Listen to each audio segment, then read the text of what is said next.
I had someone ask me yesterday. He said, "Damichael, would you trade Gigi Jackson?" And I said, "Whoa, what?" They said, "No, no, no, no. It's a big trade chip in a big trade." And I said, "You know what? Don't worry about what I said. We're gonna talk about that and other Grizzlies potential trade candidates. Who's safe? Who's not on this roster? Let's break it all down right here. Coming up on Locked On Grizzlies."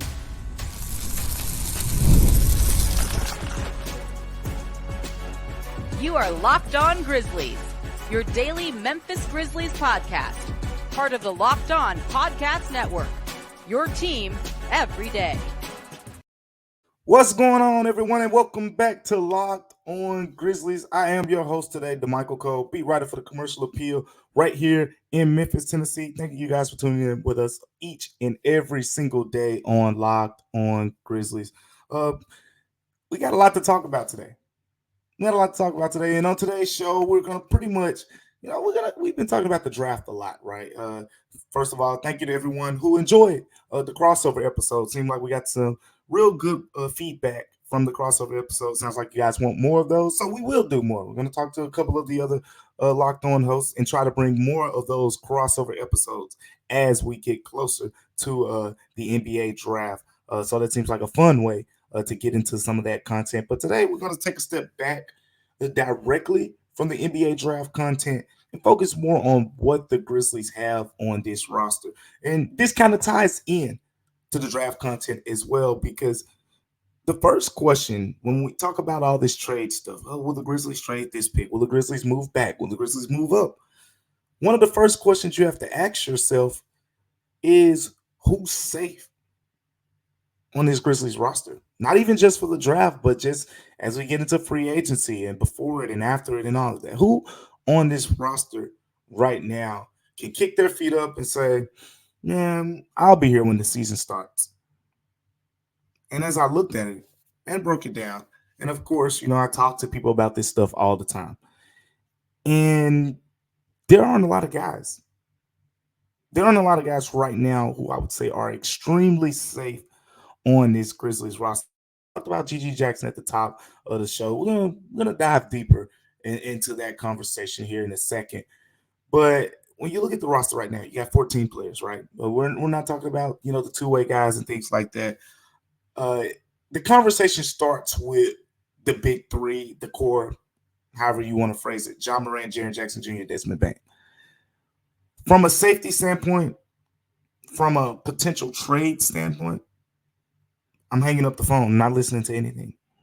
I know there was a point, I think last summer, me and Joe did a show where there was like a Desmond Bane, for Jaylen Brown idea being thrown around. Not on the, I think from the Grizzlies standpoint, it's just, trade off-season talk or whatever, would you do it? I know we see it sometimes, on Grizzlies X and things like that, social media platforms. People used to discuss that idea a lot or whatever. But I'm here to say right now, Ja Morant and Desmond Bane, I think that's a championship backcourt. You don't have to move anything there. We know what Ja is. Des, to me, that's as good of a compliment as you're probably going to find to what Ja brings, especially now that Des is focusing on being more of a one-on-one scorer and more of a shot creator. That was probably the biggest hole for him. Some people will say, oh, defensively, you want to see more out of him, but I think defensively he's very strong, at the point, and Des competes. You're not just going to bully ball, ISO 40-point game, Desmond Bane. Not on a regular basis. So with all that being said, then there's Jaren Jackson Jr., right? I think he's pretty safe too. Jaren, I'm not really moving him for anyone at this point in time. No. He's still on a really good contract. Extension talks, as we said, next year we'll be talking about all that more. Depends on the season that he has next season and whatnot, and that's going to carry us into that next level of conversation with Jaren Jackson Jr. But as of right now, no. To me, he is one of the best value deals. I mean, this guy just won Defense Player of the Year last year, and this season he played 66 games on a Grizzlies team that wasn't doing that well, but he was one of the best isolation scorers in the NBA. Took his game to another level offensively, and it's something to build on going forward. Now, those three guys, that was easy. right? I think everyone, for the most part, can agree that Desmond Bain, John Morant, Jaren Jackson Jr. are pretty safe from trade talks with the Grizzlies because it would have to take a star of a star to get one of those guys moved in the deal. But is there anyone else on their level of safety? I say yes, but there's only one guy. It's not who you think it is because it's not GG. It's not Vince Williams. It's Derrick Rose. I know somebody just listening and said to Michael, come stop trolling right now. Like, be serious. All right. But no, seriously, I am serious. Derrick Rose. Derrick Rose is that key vet, right? Like you may say, oh, come on, how's Derrick Rose safe? But take take this past season away. Do you remember last season? How there were some maturity concerns in certain ways, not even just with job, but just some of the things the Grizzlies would say after games, before games. I know, that's kind of the reason Dylan Brooks isn't here anymore, whatever the case may be. The Grizzlies wanted to do, as Taylor Jenkins said, more walking the walk and less talking the talk. So that's kind of been an emphasis. And man, so many players. I can't emphasize this enough. Talking to guys in the locker room, Derrick Rose, man. They talk about the conversations they have with him.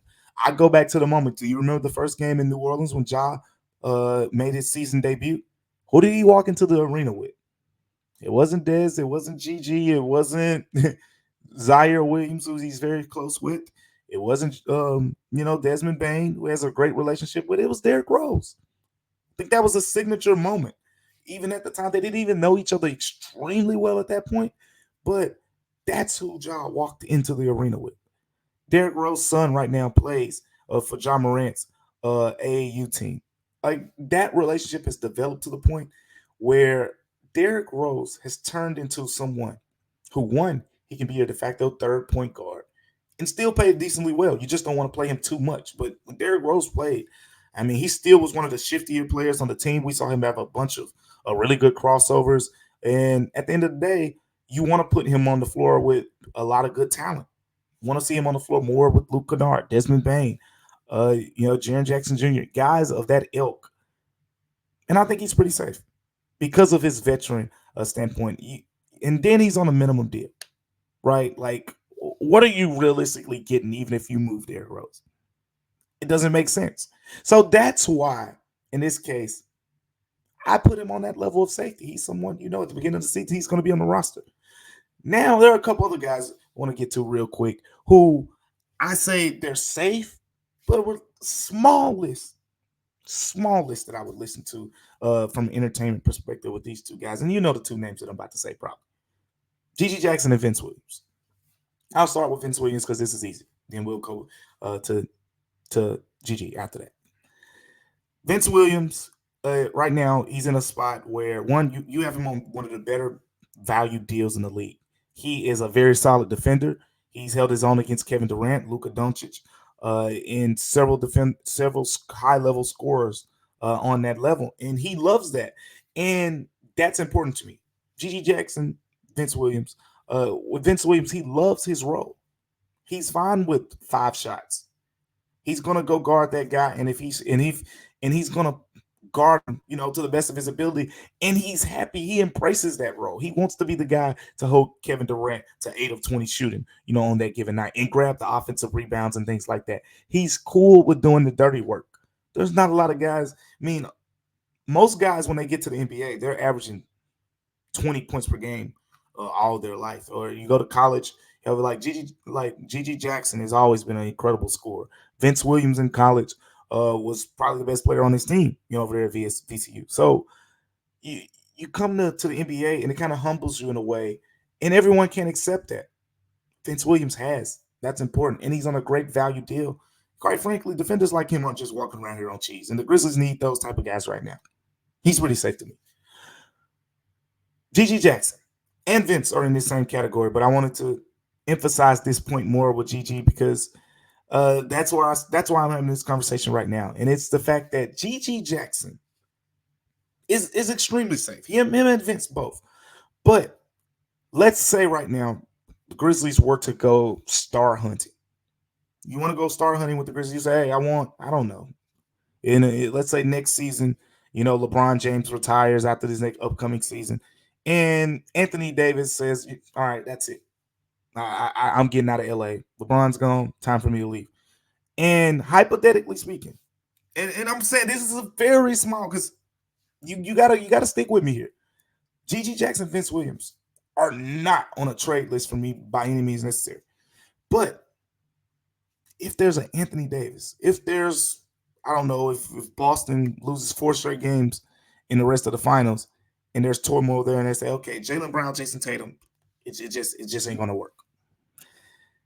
You start a conversation more with the GG, or I don't know if Vince is a conversation starter, but you start a conversation more and center a package around a GC more so than Desmond Bain, Jaren Jackson Jr., or John Morant.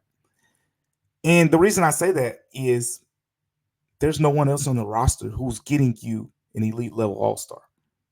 Do the Grizzlies even need an elite level all star? I don't think so. I'm not. That's why I think GG should be on here to the end of his contract. But the point that I'm making is a lot of people can make this point that if you want to build a big deal around going to get another star to pair with Desmond Bain, Jaren Jackson Jr., and John Morant before Jaren's next contract kicks in, you start with either Vince or Gigi, and 9 times out of 10, teams are going to ask for Gigi first. 19 years old, high level scorer, 6'9" wing, could very easily see him being a 20-point per game scorer in the NBA at some point. That's the name. He is right now the Grizzlies' most tantalizing chip if they want to start hunting again. Will the Grizzlies go start hunting again? I don't think so. I think the Grizzlies now are just at a point in time where they can just be fine with going to get guys who are complementary players around their stars. And if they're going to get complementary players, none of the players that we've mentioned so far make sense as players to be the ones in trade talks. But there are some other guys on the roster who I feel like they're safe, pretty much. But I wouldn't be surprised if they're moved. We're going to talk about those guys here next, coming up on Locked on Grizzlies. But before we talk about those guys, this episode is also brought to you by BetterHelp. Listen here, BetterHelp is the place where if you want to benefit from therapy, BetterHelp is a place for you to go to get a great experience. Because whether or not you've been to therapy personally, there are benefits to going to therapy out here. And look, I'm here to tell you, I've had my share of battles out there. I think of a lot of my battles in the sports world, and one of those that comes to mind for me today is some of you know that I'm a Green Bay Packers fan. I've been a Green Bay Packers fan my entire life. The 2014 NFC Championship game, the Packers were up 19-7. It pains me to talk about this. 5 minutes left in the game with the ball in the fourth quarter against the Seahawks, and we lost. We lost. It was a onside kick, 2-point conversion, 28-22 game in overtime, and the Seahawks went on to win the Super Bowl that year. That's something that I'm still coping with myself to this day. I will not rewatch that game, but there are things that are bigger than sports here in our world, and that's why you should give BetterHelp a try. Because if you're thinking of starting therapy, BetterHelp it's entirely online. It's designed to be convenient, flexible, and suited to your schedule. And all you got to do is fill out a brief questionnaire to get matched up with a licensed therapist and switch therapists at any time if you want to. If you're not feeling the vibe with your therapist, just switch therapists. There's no additional charge in doing that. So right now, you want to get some things off your chest. Like I had to get that off my chest with y'all, so thank you for listening. Go get some things off your chest right now with BetterHelp. All you got to do is visit betterhelp.com/lockedonnba today to get 10% off of your first month.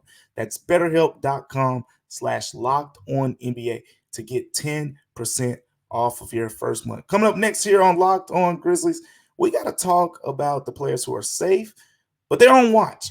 Stay tuned for that. Welcome back to Locked On Grizzlies, everyone. I am Damichael Cole, beat writer here at the Commercial Appeal in Memphis, Tennessee, breaking down the players who are safe, who may not be safe, on this Grizzlies roster. In the first segment, we talked about John Morant, Jaren Jackson Jr., Desmond Bain, that trio, but I consider a couple other names as well. Derrick Rose, GG Jackson, Vince Williams. So we're up to 6 roster players right now. There are 14 players currently on the Grizzlies roster. And now this next category is a little bit different. Those first guys that I mentioned, no way I see them being moved. No way.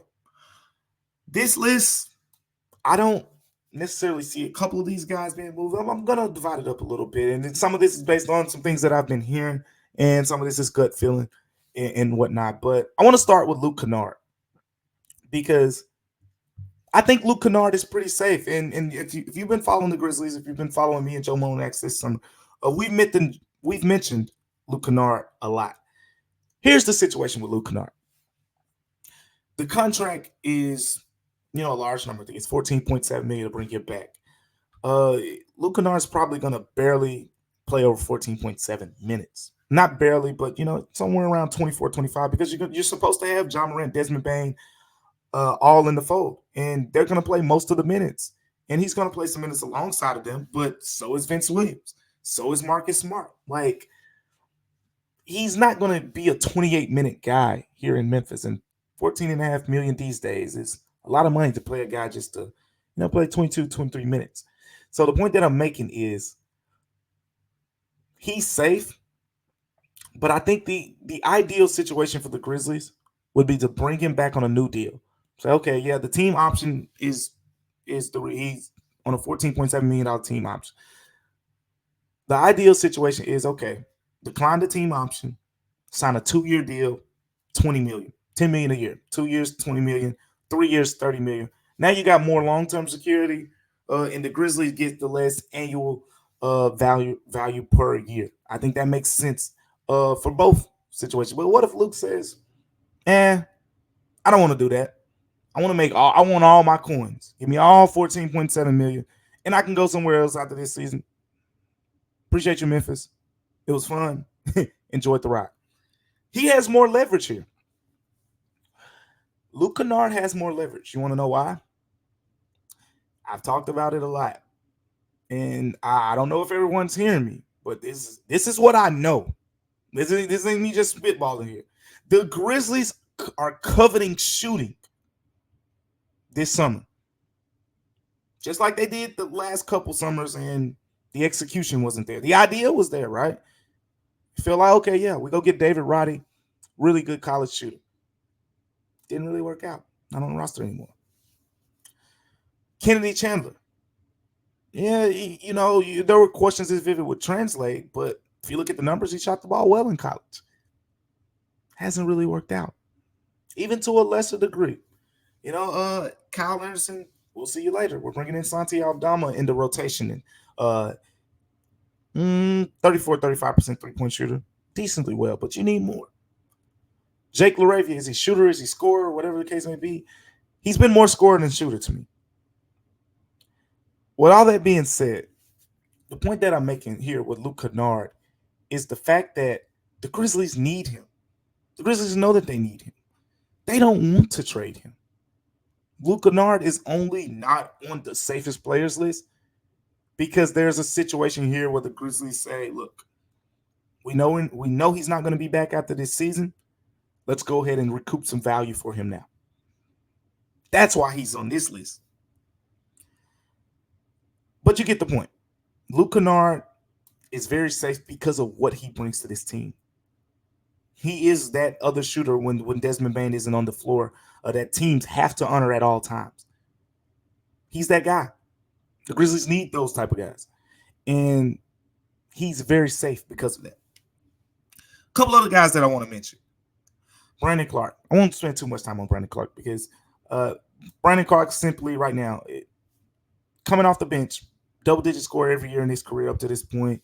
We saw him even in a limited role this season, and the bounce is still there. Now he has full off season to kind of, use it more. He was very, cautious with, how much he wanted to, expend a lot of his energy just simply because he was getting his legs back. But he still looks like Brandon Clark, the floater, the jump stops, the pick and roll stuff. All of it is still in his bag. Pretty much the same player. I think he's pretty safe. The Grizzlies signed him to a contract extension that now he's playing out over the next couple years and whatnot.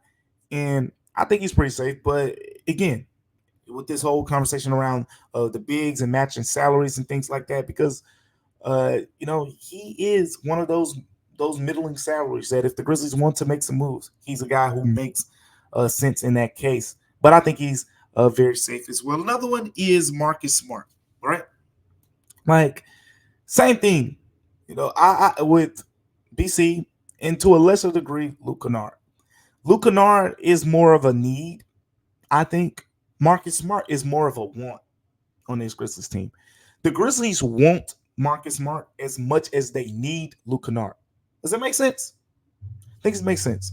Uh, he's valued. He gives you some of that veteran presence, some of that, that certification that I've been here, I've done that. Like Derrick Rose does with the Grizzlies.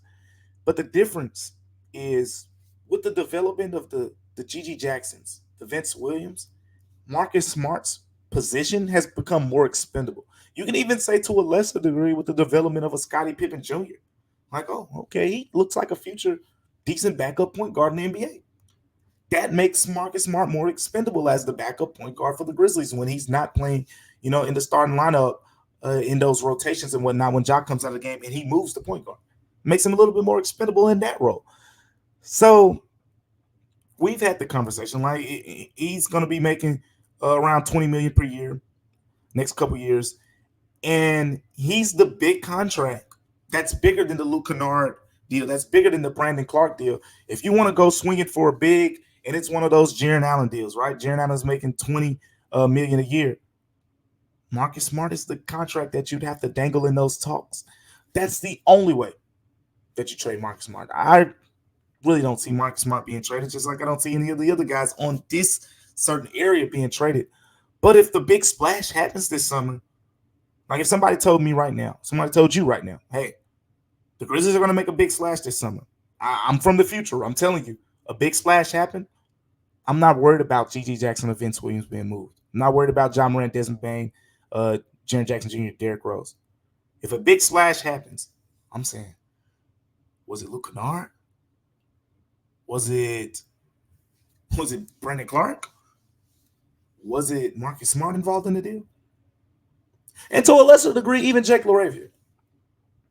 I put Jake LaRavia on this list because you can make the argument, oh, yeah, we haven't seen enough from Jake yet.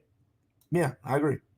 Want to see more, especially now with everybody being back healthy. He got a lot of run late in the season, and the confidence stood out to me. I mean, I talk about it a lot. Certain guys be like, man, I feel like I needed that opportunity. I learned a lot from it, whatever. I don't think that was Jake LaRavia's vibe. His vibe was more of, I mean, I felt like I could have been doing this. It's just, I'm getting the opportunity. I'm healthy. Confidence is everything in the NBA. You show me a great player, I'll show you a confident player. It's that simple. And the fact that he's only played 2 seasons, the situation is a little bit different than David Roddy. David Roddy just felt like just wasn't a 3. He wasn't a 4. Wasn't a shooter, wasn't a scorer.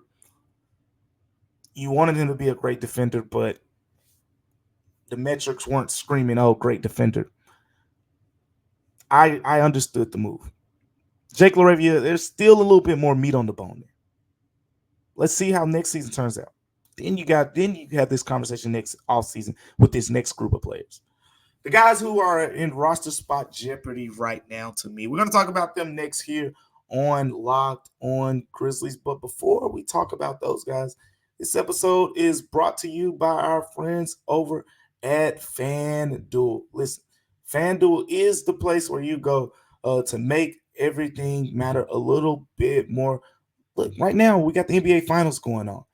We got the Stanley Cup going on. And FanDuel is the place to go, even, with the summertime baseball, to make some of your bets matter. Because guess what? Right now, new customers get $200 in bonus bets with any winning $5 bet. That's $200 you can use to bet everything from the Finals MVP to who's going to hit one out of the park in a baseball game. All you got to do right now is visit FanDuel.com/lockedon and add a big win to your summer bucket list. Again, that's FanDuel.com/lockedon, and visit FanDuel.com right now.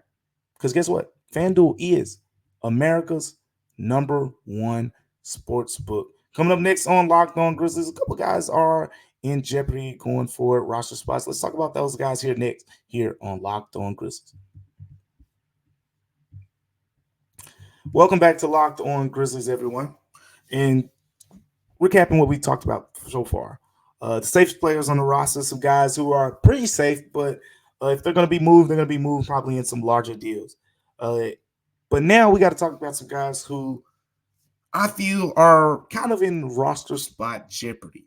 And when I say roster spot jeopardy, these are some guys that the Grizzlies either need to move because they need more roster flexibility, or it just makes sense to move on from. I'm going to start off with the guys that it makes sense, probably more so to move on from. And to me, that's Santi Aldama and John Conchar. John Conchar's name was in trade talks in February. That is a fact. His name was mentioned in trade talks to the point where we asked him about it. And I know, from people that I've talked to that he was very well aware. The people around him were very well aware that his name were in trade talks. The idea that he could be moved to a team like Boston, to a team like the Pacers, and so forth. But John Conchar's name was in trade talks as recently as February. Now we're in the summer. If you're familiar with the Grizzlies, this is where they do most of their deals. Some teams they February, they do most of their work then. Nah, in Memphis, summertime is when the magic happens. And for a player that's already been, mentioned in trade talks, at least that I can confirm, John Conchar is probably one that's going to continue to be brought up. His contract, yeah, he's on a new deal. There's long term, next 3-4 years. He's under contract here and making over $6 million per year. But there are teams that I think that will take that value. You can argue that he's a plus defender, solid rebounder. You just need to put him on the floor with other scorers, and he can knock down some open 3-pointers. He just has to take them, at a higher rate, and he's starting to do a little bit more of that and add more to his game offensively. And he's a good trade chip. He would be a good trade chip in that case. And that's a guy who I think if he's back in Memphis, Grizzlies are fine with it. Cool. John Conchar works as your, I think 10th or 11th man, someone who's just outside of the rotation. The next guy is Santi Aldama. This is a tricky one because some of you won't agree with me on this. Some of you say, Damichael Santi's pretty safe. I'm not ready to give up on Santi Aldama. And I'll ask you this. I'll say, okay, I'm fine with that. I am. But when it comes to that ninth spot in the rotation, when we know that Luke Kennard, Vince Williams, and Brandon Clark are going to be in the rotation if Marcus Smart's back in the starting lineup and you add another big to the starting lineup. So that's 5 guys right there. And you know who those next 3 are with Vince Williams, Luke Kennard, and Brandon Clark. Taylor Jenkins likes to play 9. Who's your 9th guy? You say you want Santi to be your 9th guy? Okay, cool. Okay, fine. So you say put Gigi Jackson on the bench? Yeah, okay, gotcha. Then you're like, oh no, wait, no. I don't want Gigi on the bench. Exactly. That's my point. Santi Aldama roster spot has become more expendable. Just like what Marcus Smart in the last segment, Santi Aldama is more expendable because of the development of a Gigi Jackson. And Gigi Jackson is going to be stronger this year because right now he's 19-year-old guy still filling out. But Gigi Jackson, by the time he fills out, is going to be much stronger than Santi Aldama, I think. He just has that frame. He has those wide, broad shoulders where you can tell that dude's going to be strong. Right now, you can move him around a little bit, but eventually that ain't going to be the case. Santi is a guy who has value. Another team would say, yeah, we like him as a stretch 4 on our team. He makes sense for some other teams. He would make sense for the Grizzlies because of this, the potential. Like Santi hasn't had a great shooting season yet, but I've watched Santi shoot in practice. If he shoots 38% from 3-point range next season, I'm not going to be surprised because the potential is there. And that's why I don't want to trade Santi. No. But you don't want Santi just rotting on the bench when you know you can get some value for a guy like that. That's where I think we get to the idea of his spot being in jeopardy with the idea that the Grizzlies could use an extra spot on the roster, that's where his name comes up in this conversation. And another guy who was in his draft class, the last guy that we're going to mention, the 14th player that we talked about on today, is Zaire Williams. This one is a little bit different because Zaire Williams, I mean, personally, I love having this guy around. His energy is great. Um, he's a true pro. I always go back to after that loss. It was January, I think, 2023. January 2023 when the Grizzlies, lost against Golden State. It was the rival week game in San Francisco, and Zaire Williams had one of the worst games of his career. And we know how much it means to these guys to beat the Warriors. And I mean, players didn't really want to talk after that game. I don't think Ja wanted to talk. Dylan Brooks didn't want to talk. The locker room just was very just down. And Zaire Williams just sitting in the corner with a towel over his head. And, I have a job to do. And quite frankly, a lot of you wanted to hear from Zaire Williams after that game. And I walked over to him, talked to him. He didn't really want to talk. I mean, I'm a sore loser. I wouldn't really want to talk in that position either. But he owned the moment. And, he talked about that moment. And that I learned a lot about Zaire Williams, as an individual. As someone, he's built to handle, all the criticism that has came his way, and it's probably going to continue to come his way as a former top 10 pick who hasn't necessarily lived up to the hype that you would want from a top 10 pick, even though he was always sort of viewed as someone who's a younger prospect who's going to take a little bit more time to develop. But his roster spot is in jeopardy. There were reports out there that he was on the trade block in February. These were nothing that I ever was able to confirm on my end, or more like the John Conchar stuff. But there were reports out there that Zaire Williams was in a trade talks as well. So sort of from the same lens. If that's the case, and we look at it like, look, the Grizzlies need roster spots. Even if the Grizzlies trade down, right? Like I've talked about the idea of the Grizzlies trade down. The guys that are in the roster spot in jeopardy here, the guys that we've talked about in this third segment, those are the guys that could be packaged. If the Grizzlies say, hey, let's go down to 16 or let's go down to 19, let's go down to 14 in the draft. You don't have to give us another pick back. Let's package a player so we can open up a roster spot. These are the guys that could be in that conversation. So I think that pretty much sums up how I view the roster. Again, some of that is intel, some of that is same things that I've been hearing. Some of that is just gut feeling. Some of that is just kind of common sense, right? Like John Morant, of course, it's common sense. We know he ain't going anywhere anytime soon. But thank you guys for tuning in to Locked On Grizzlies on today. And remember that Locked On has launched the first ever national sports 24/7 streaming channel on YouTube. And now it's also available on Amazon Fire TV in the free Fire TV channels app. Locked On Sports Today is here for you 24/7, covering the top sports stories of the day with the local experts of Locked On. Plus, our national shows covering every league. So find Locked On Sports Today now available on the free Fire TV channels app. Coming up next on Locked On Grizzlies, I think tomorrow you're going to be with Joe Mullinax. We might be together. You never know. Just stay tuned for that as well as we continue to break down all things Memphis Grizzlies and everything going on with this team. Again, we're a little bit over a week from the NBA draft. So, we're going to continue to dive into that coverage as well. But until then, remember that Locked On Grizzlies is free and available wherever you get podcasts. Until next time, I'm Damichael Cole, and we'll see you on Locked On Grizzlies.